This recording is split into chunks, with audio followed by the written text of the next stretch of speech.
नमस्कार मित्रांनो, स्वागत आहे तुमचं मराठी मनोरंजन कट्टामध्ये। आजच्या भागात तारिणीसमोर असा प्रश्न उभा राहणार आहे ज्यामुळे तिची सगळी गुपित धोक्यात येण्याची शक्यता आहे। एकीकडे काव्याचा साखरपुडा अगदी जवळ आला आहे, घरातली सगळी जबाबदारी तारिणीवर सोपवली जात आहे। पण दुसरीकडे तारिणीला देशासाठी ऑपरेशन तिरंगावर निघायचं आहे आणि याच दरम्यान निशी तारिणी आणि केदारचं बोलणं ऐकते। तारिणी म्हणते, मी उद्यापन करू शकत नाही, हे आपण घरी कसं सांगणार? हे ऐकल्यानंतर निशी सगळ्यांना खाली बोलवते आणि तारिणीला थेट प्रश्न विचारते, तू उद्यापन करणार आहेस ना? आणि सगळ्यांच्या नजरा तारिणीवर वळतात, पण तारिणी काहीच उत्तर देत नाही। मग तारिणीचं गुपित घरच्यांसमोर येणार का? आणि ती घरच्यांची जबाबदारी सांभाळणार की देशाच्या मिशनला जाणार? हे जाणून घेण्यासाठी व्हिडिओ शेवटपर्यंत नक्की बघा आणि अशाच तारिणी मालिकेच्या अपडेटसाठी आत्ताच चॅनलला सबस्क्राईब करा, व्हिडिओला लाईक करा, व्हिडिओ शेअर करायला विसरू नका। चला तर मग पाहूया आजच्या भागात नेमकं काय घडलं। आजच्या भागाची सुरुवात होते बेलसेरे यांच्या घरातून। काव्या निवांत बसून जेवत असते, तेवढ्यात तिची आई मालती तिथे येते आणि म्हणते, काव्या, किती वेळ खातीयस तू? 32 वेळा खाण्याचा नियम फारच मनावर घेतलायच वाटतं। मालती तिला आठवण करून देते की मुलाकडचे लोक मुहूर्त काढायला येणार आहेत आणि घरात तयारीची कामं आहेत। तू इथे बसून खात काय बसलीयस? चल पसारा आवर। तेवढ्यात माधव येतो आणि मालतीला म्हणतो, का ओरडतीयस तिच्यावर? लग्न आहे पोरीचं, आता ती लहान आहे का? काव्या लगेच मामाची बाजू घेते, मामा अगदी बरोबर बोललास तू, आई काहीतरी शिक त्याच्याकडून। आणि मग गंमत करत ती म्हणते, नाही तर तो काहीही झालं तरी बोलत नाही आणि तू काहीही झालं तरी थांबत नाहीस। मालती म्हणते, काव्या तू जरा जास्तच बोलायला लागलीयस। माधव ही गमतीने विचारतो, ही मला काही बोलून गेली का? मालती म्हणते, एका दगडात 2 पक्षी मारून गेली ती। तेवढ्यात रेखा येते आणि मालतीला आठवण करून देते, मालती मालपोहे बनवणार होतीस ना? सगळं किचनमध्ये सामान काढून ठेवलंय। माधव विचारतो, तू मालपोहे करणार आहेस? मालती म्हणते, हो। मग माधव म्हणतो, नको करूस।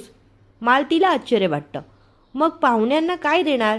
माधव म्हणतो, मालपोहेच देणार, पण तुझ्या हातचे नाही, तारिणीच्या हातचे।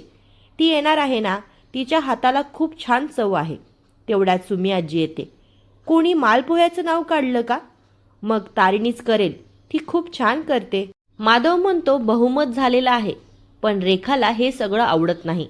ती म्हणते, काय सकाळपासून तारिणी तारिणी चाललंय? आता लग्नाची जबाबदारी दिलीये ना तिला, बघूया आता काय दिवे लावते ते। सुमी आजी लगेच मिश्किलपणे म्हणते, दिवेच काय, बत्त्या, समई, ट्यूबलाईट, बल्ब, त्या सगळ्यांच्या उजेडापेक्षा तिचा उजेड किती जास्त पडतो ते बघ। यानंतर सीन खांडेकरांच्या घरी जातो। निशी पद्मिनीला बोलावून म्हणते, मम्मा बघा ना, तारिणीने व्रत केलं आहे, जबाबदारी घेतली, रोज सकाळी घंटा वाजवून सगळ्यांची झोप मोड करते। ती पुढे म्हणते, व्रताचं जाऊ द्या, पण ती हे सगळं रोज करते आणि त्यात काहीच चूक करत नाही। भूक लागली म्हणून काहीतरी खाऊन व्रत मोडतही नाही। फक्त फळांवर आणि दुधावर कोण कसं राहू शकतं? पद्मिनी म्हणते, तू मला का विचारतेस हे सगळं? मला काय माहिती? निशी विचारते, तुम्हाला टेन्शन नाही का येत? ती पुढे म्हणते, तारिणी नियमितपणे पूजा करते आणि उद्यापन ही केलं तर पुन्हा घरात तिचा कौतुक सोहळा सुरू होईल। पद्मिनी मात्र शांत असते। पुन्हा बेलसरे घरात सीन येतो। सुमी आजी सगळ्यांना सांगते की घरातली सगळी कामं तारिणी एकटी घेणार आहे। तेवढ्या चेतना काकू केदार तारिणीची एंट्री होते। तारिणीचे डोळे पाणवलेले असतात। चेतना काकू म्हणतात, अगदी बरोबर बोललात सुमी आजी, झाली ना सगळी तयारी? आणि झाली नसेल तर काळजी करू नका, तारिणी आली आहे। त्या तारिणीचं कौतुक करत म्हणतात, आमच्या घरातली सगळी जबाबदारी ती एकटी पार पाडते। आता हे व्रतच घ्या, व्रत सुरू झाल्यापासून फक्त फळ आणि दुधावर आहे, पण तक्रार नाही, हू की चू नाही। हे व्रत पूर्ण झालं की तुम्ही बघा, सगळं छान होणार। आणि हे सगळं कोणामुळे? तारिणीमुळे। सुमी आजी म्हणते, आहो, ती सुमित्रा बेलसरेची नात आहे, कुठलंच काम अर्धवट सोडणार नाही। पण रेखा लगेच रागाने म्हणते, तारिणीचा कौतुक सोहळा झाला असेल तर कामाला लागूया आपण। तारिणीला कौतुकाने पोट भरायची सवय आहे, पण पाहुणे उपाशी राहतील। ती तारिणीला म्हणते, मालपोहे करायचे आहे ग। केदार किचनकडे जात असतो। रेखा विचारते, कुठे चाललायस? केदार म्हणतो, तारिणीला मदत करायला. चेतना काकू हसत म्हणतात, बघा काय आनंद आहे मेहुणीच्या लग्नाचा. पुन्हा खांडेकरांच्या घरी निशी पद्मिनीला सांगते, एकदा का तिचं उद्यापन झालं ना तर घरातले तिचं कौतुक करायला कमी करणार नाहीत. पद्मिनी म्हणते, उगाच हायपर होऊ नको, शांत राहा. निशी म्हणते, शांत राहा काय मम्मा, तुम्ही एवढ्या शांत कशा राहू शकता? पद्मिनी म्हणते, प्रत्येक वेळी आपण काहीतरी केलंच पाहिजे असं नसतं, वेळ सगळं काही घडून आणते. निशी म्हणते, बरोबर बोललात, पण वेळच नाहीये मम्मा आपल्याकडे. पद्मिनी म्हणते, 2 दिवस आहेत ना, 48 तास, काही ना काही होणारच. आणि तारिणी माणूस आहे, देव नाही, तिच्याकडून काही ना काही चूक होऊ शकते. यानंतर बेलसेरे घरात काव्याचे होणारे सासरे, मामा, वैभव आणि गुरुजी येतात. काव्या सगळ्यांसाठी चहा घेऊन येते. चेतना काकू विचारतात, आज चहा कोणी केलाय? तूच ना? काव्या म्हणते, आज मीच केला आहे. सुमी आजी सगळ्यांना मालपोहे खायला सांगते. आमच्या तारिणीच्या हाताची चव तरी बघा. काव्याचे होणारे सासरे मालपोहे खातात आणि तारिणीचं कौतुक करतात. चेतना काकू म्हणतात, अगदी खरंच, तू सुगरण आहेस. आमच्या सुनबाईला सुद्धा शिकवा हे सगळं. हे ऐकून वैभव लाजतो. सुमी आजी गुरुजींना म्हणते, पंचांग नंतर बघा गुरुजी, आधी मालपोहे खा, गार होतील. गुरुजी म्हणतात, आधी ज्या कामासाठी जमलोय ते काम होऊ दे. माधव विचारतो, जवळचा मुहूर्त निघतोय का गुरुजी? गुरुजी सांगतात, लग्नाचा मुहूर्त तुळशीच्या विवाहानंतर योग्य ठरेल. चेतना काकू म्हणतात, आधी साखरपुड्याचा मुहूर्त काढा. मालतीही म्हणते, आधी साखरपुड्याची तारीख ठरली तर बाकीची कामं करता येतील. आणि मग गुरुजी म्हणतात, सापडला मुहूर्त. पुढच्या आठवड्यातील नारळी पौर्णिमा साखरपुड्यासाठी शुभ मुहूर्त आहे. हे ऐकताच तारिणीला धक्का बसतो. पुढचा आठवडा? माधव म्हणतो, नारळी पौर्णिमा म्हणजे अगदी जवळचा मुहूर्त आहे, खूप कमी दिवस राहिले. मुलाकडचे लोकही सांगतात की काही काम असेल तर निसंकोचपणे सांगा. पण वैभवचा मामा म्हणतो, तसंही सगळी तयारी मुलीकडच्यांनाच करावी लागते ना. हे ऐकून सगळे एकमेकांकडे पाहतात. मामा म्हणतो, इतक्या लवकरचा मुहूर्त ठरला आहे म्हणजे टेन्शन येणं साहजिक आहे. आपण कामं वाटून घेऊ. पण सुमी आजी म्हणते, काही गरज नाही, आमची तारिणी आहे ना, एकटी सगळी कामं करेल. तारिणीचे डोळे पाणवतात, कारण तिच्या मनात एकच गोष्ट असते.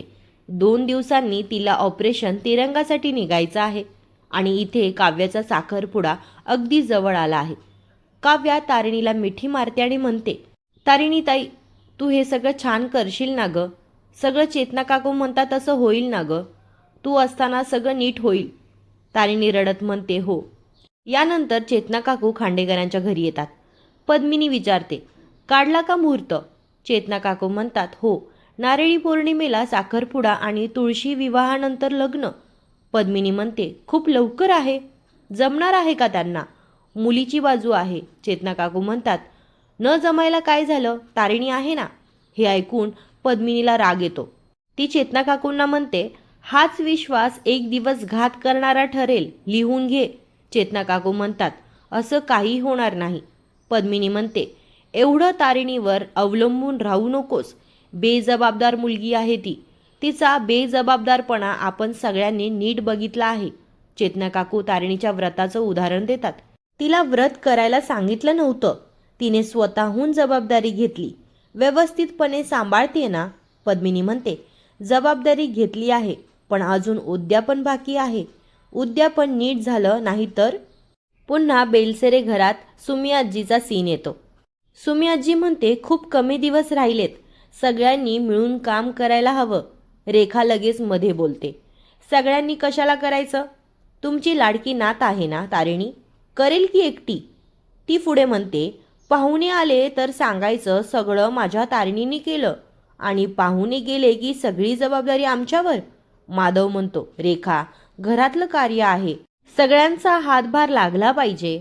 रेखा म्हणते, लागायला पाहिजे, पण तारिणी एकटी सगळं करणार आहे ना, मग करू दे तिलाच.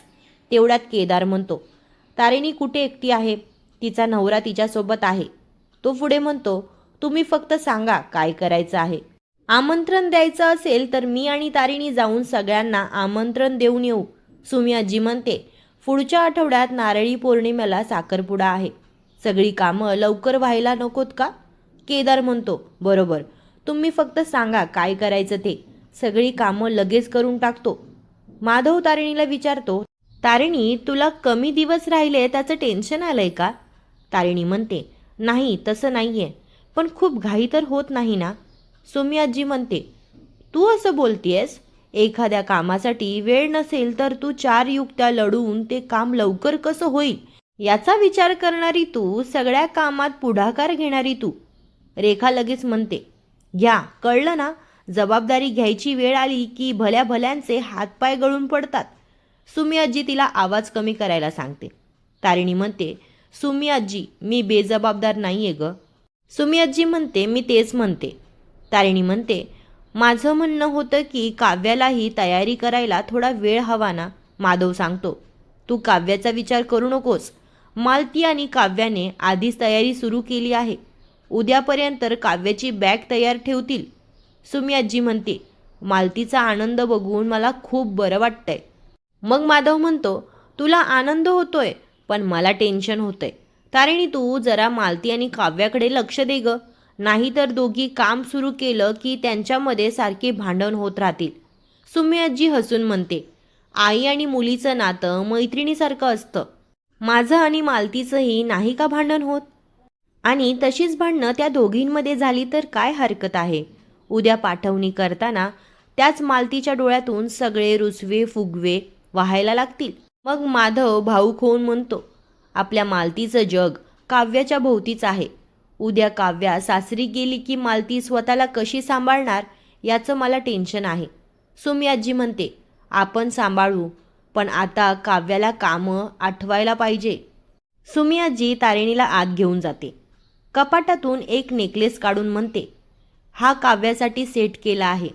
माझ्या लेकीला काही कमी पडू दिलं नाही मी. तिच्या लेकीलाही काही कमी पडू देणार नाही. ही सुमित्रा बेलसरे आहे. ती पुढे वसुधा आणि जावई बापूंची आठवण काढते. आज जावई बापू असते ना तर त्यांनी काव्याचे खूप लाड केले असते. तिच्या सगळ्या हौसा मौजा पुरवल्या असत्या. तारिणी विचारते, सगळ्यांसाठी सगळं करायला कसं ग जमतं ग तुला?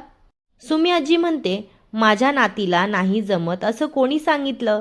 एक सून म्हणून त्या घराची जबाबदारी पार पाडतेस. मुलगी म्हणून ह्या घराची जबाबदारी पार पाडतेस. बायको बहीण ही नाती जपतेस. अनाथ आश्रमातल्या मुलांनाही सांभाळतेस. सगळ्या जबाबदाऱ्या सांभाळतेस. हे ऐकताच तारिणी खूप रडायला लागते. ती सुमी आजीच्या मांडीवर डोकं ठेवते. सुमी आजी विचारते, काय झालं? तारिणी म्हणते, काही नाही. पण सुमी आजीला कळतं की तिच्या मनात काहीतरी मोठं आहे. तारिणी म्हणते, सुमी आजी, एकाच वेळी सगळ्यांना खुश ठेवण्यासाठी काय करायचं ग? आणि नाही जमलं तर सगळ्यांना खुश ठेवायला तर? सुमी आजी म्हणते, याचं उत्तर खरं तर कोणालाच माहिती नाही, देवाला सुद्धा नाही. पण एक उपाय आहे. एकाच वेळी सगळ्यांना खुश ठेवण्याची जबाबदारी आली तर? त्यातली सगळ्यात महत्त्वाची गोष्ट निवडायची आणि बाकीच्या भारातून मोकळं व्हायचं. पण तारिणी म्हणते, नाही जमत. प्रत्येक जबाबदारी महत्त्वाची आहे. एक जबाबदारी स्वीकारून दुसरीकडे दुर्लक्ष केलं तर ते चुकीचं नाही का? सुमी आजी तिला श्रीकृष्णाची गोष्ट सांगते. महायुद्धापूर्वी अर्जुन आणि दुर्योधन श्रीकृष्णाकडे गेले होते. एका बाजूला धर्म आणि दुसऱ्या बाजूला नातेसंबंध. आजी म्हणते, जिथे श्रीकृष्णाला निवड करावी लागली तिथे आपण कोण? तारिणी म्हणते, ते तर देव होते, आपण तर माणसं आहोत. आजी म्हणते, तरीसुद्धा निवड करावी लागते. एका ठिकाणी स्वतः उभं राहावं लागतं आणि दुसऱ्या ठिकाणी आपली नारायणी सेना पाठवावी लागते. मग ती तारिणीला सांगते, माणूस परिस्थिती बदलू शकत नाही, पण त्या परिस्थितीत तो काय निवडतो त्यावरून त्याचे विचार आणि संस्कार दिसतात. आणि चुकीची निवड आयुष्यभराचा ताण देऊन जाते. केदार हे सगळं लपून ऐकत असतो. सुमी आजी त्याला पकडते. काय रे लबाडा, आमच्या आजी आणि नातीचं बोलणं चोरून ऐकतोयस? केदार म्हणतो, तसं नाहीये, मी तारिणीला बोलवायला आलो होतो. तारिणी म्हणते, नाही, निघूया आता. तारिणी सुमी आजीला म्हणते, सुमी आजी, निघते ग. अर्जुनाला दिशा दाखवण्यासाठी श्रीकृष्ण जसा पाठीशी उभा असतो ना, तशी तू माझ्या पाठीशी कायम उभी असतेस. सुमी आजी म्हणते, काळजी घे. तारिणी घरातल्या प्रत्येक गोष्टीकडे निरखून पाहते. तिच्या मनात प्रश्न असतो, आपण ऑपरेशन तिरंगानंतर पुन्हा या घरात परत येणार का? तिला तिच्या आई वसुधाची आठवण येते. सुमी आजीचं वाक्यही आठवतं, तुझ्यावर वसुधाचे संस्कार आहेत, तेच तुला कोडं उलगडण्यासाठी मदत करतील. तिला वसुधाने जवळ घेतलेले क्षण, युनिफॉर्म, तिच्या डोक्यावर आईने घातलेली कॉन्स्टेबलची कॅप सगळं आठवतं. तारिणी खूप रडते आणि घराकडे शेवटचं पाहत असल्यासारखी ती दरवाजापाशी येते. आजचा भाग इथेच संपतो, पण उद्याच्या भागात खरी घडामोड सुरू होणार आहे. तारिणी आणि केदार रूममध्ये महत्त्वाचं बोलत असतात. तारिणी म्हणते, हे सगळं सोपं नसणार आहे केदार. केदार म्हणतो, देशाच्या शत्रूसोबत लढण्या इतकं तर नक्कीच नसणार. तारिणी म्हणते, तुला खूप प्रश्नांची उत्तरं द्यावी लागतील. केदार म्हणतो, शत्रूंचे कित्येक वार तुलाही झेलावे लागणार आहेत. तारिणी म्हणते, नात्यांमध्ये गैरसमज सुद्धा होऊ शकतो. केदार तिला धीर देतो, तू जेव्हा घरात परत येशील तेव्हा ही सगळी नाती सोबत घेऊन असेन. तारिणी म्हणते, खूप मोठी जबाबदारी आहे ही. केदार म्हणतो, माझ्यापेक्षा सुद्धा खूप मोठी जबाबदारी तू पार पाडण्यासाठी चालली आहेस. आता फक्त घर नाही, देशसुद्धा सांभाळायचं ठरलंय. पण हे सगळं निशी ऐकत असते आणि मग तारिणीचं एक वाक्य निशीच्या कानावर पडतं, मी उद्यापन करू शकत नाही हे आपण घरी कसं सांगणार? निशी लगेच सगळ्यांना खाली बोलवते. कौशिकी विचारते, काय झालंय, कशाला ओरडतीयेस? केदार आणि तारिणीलाही खाली बोलवलं जातं आणि मग निशी सगळ्यांसमोर तारिणीला थेट विचारते, तू उद्यापन करणार आहेस ना? सगळ्यांच्या नजरा तारिणीकडे वळतात. तारिणी मात्र शांत उभी राहते. तिच्याकडे या प्रश्नाचं उत्तर नसतं, कारण तिच्यासमोर आता फक्त व्रताचं उद्यापन नाही, तर घराची जबाबदारी आणि देशासाठीचं ऑपरेशन तिरंगा, या दोघांपैकी एक कठीण निवड उभी आहे. मग तारिणी काय उत्तर देणार? तिचं गुपित घरच्यांना कळणार का? आणि सर्वात महत्त्वाचं, तारिणीचं उद्यापन होणार तरी कसं? हे जाणून घेण्यासाठी उद्याचा भाग नक्की पहा. तुम्हाला आजचा भाग कसा वाटला आणि तारिणीने या परिस्थितीत काय करायला हवं असं तुम्हाला वाटतं ते कमेंटमध्ये नक्की सांगा. व्हिडिओ आवडला तर लाईक नक्की करा, शेअर करा आणि अशाच तारिणी मालिकेच्या अपडेटसाठी चॅनलला आत्ताच सबस्क्राईब करायला विसरू नका. भेटूया पुढच्या व्हिडिओमध्ये. धन्यवाद.